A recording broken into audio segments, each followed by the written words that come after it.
épistémologie. Alors, nous sommes obligés de réfléchir en hypothèse, et sur le sujet qui nous intéresse, le SARS-CoV-2 est-il une arme biologique? Je vais vous emmener dans un arbre d'hypothèses, c'est comme ça que je travaille. Il va falloir pouvoir nommer les hypothèses en présence. Alors la première question qu'il faut se poser, est-ce une arme biologique? L'origine du SARS-CoV-2 est-elle naturelle, oui ou non? Si c'est une origine naturelle, c'est très simple, ça n'est pas une arme biologique, c'est une zoonose.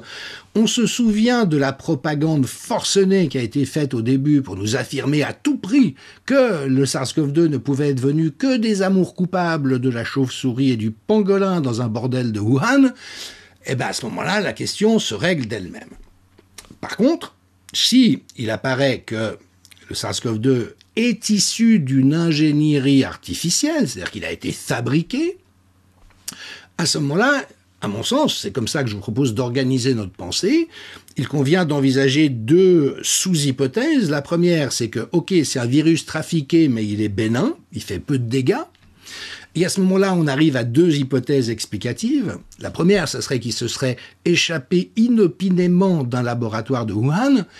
C'est l'espèce de position basse sur laquelle les propagandistes sont repliés aujourd'hui en disant « Oui, c'est vrai qu'il n'est pas naturel, mais ça ne peut être qu'accidentel, parce que qui pourrait avoir envie de relâcher intentionnellement un virus ?» Et donc c'est tout à fait possible. À ce moment-là, il y aurait eu un virus de faible gravité qui se serait échappé, qui aurait quand même fait un petit peu de dégâts, mais surtout parce qu'on a mal réagi. Et puis, ma foi, on peut tous aller retourner dormir dans nos chaumières. Deuxième élément, il est bénin, certes, mais il aura servi à orchestrer une psychopandémie mondiale permettant, comme l'a souligné avec ravissement Yuval Harari, conseiller de Klaus Schwab, d'accoutumer les sociétés humaines à renoncer à leurs droits constitutionnels et fondamentaux face à un péril supérieur. Et à ce moment-là, on est dans un leurre.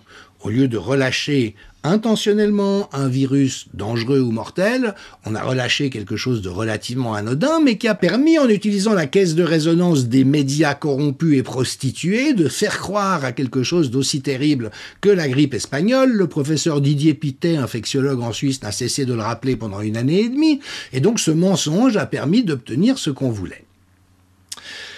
Si, en revanche, le virus n'est pas aussi bénin que cela, à ce moment-là, c'est qu'il a un critère de gravité, et les hypothèses explicatives changent. La première, ça reste un accident.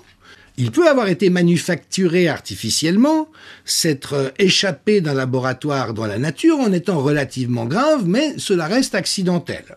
Et on pourrait imaginer qu'un ensemble de choses que je vais vous présenter maintenant étaient des tentatives de couvrir l'origine pour que finalement les responsables ne soient pas identifiés, mais que tout le reste s'explique de manière relativement naturelle.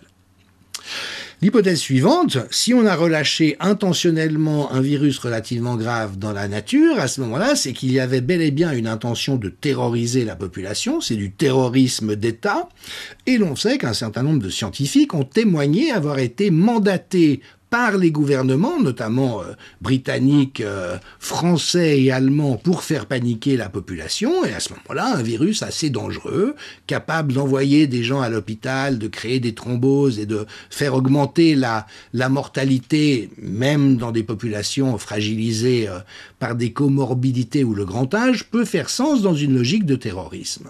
Et puis, la dernière hypothèse, la plus désagréable certes, mais je rappelle qu'être penseur, c'est ne s'interdire aucune hypothèse, sans en privilégier aucune a priori, c'est le fait que, puisque un grand nombre de ceux qui ont le pouvoir aujourd'hui disent depuis des décennies que la Terre se porterait beaucoup mieux s'il y avait beaucoup moins d'habitants et qu'il faudrait revenir à 1,5 milliard, 1 milliard d'habitants, c'est que ce soit une arme destinée délibérément à de la dépopulation en créant de la mortalité dans une séquence à laquelle nous réfléchirons plus tard.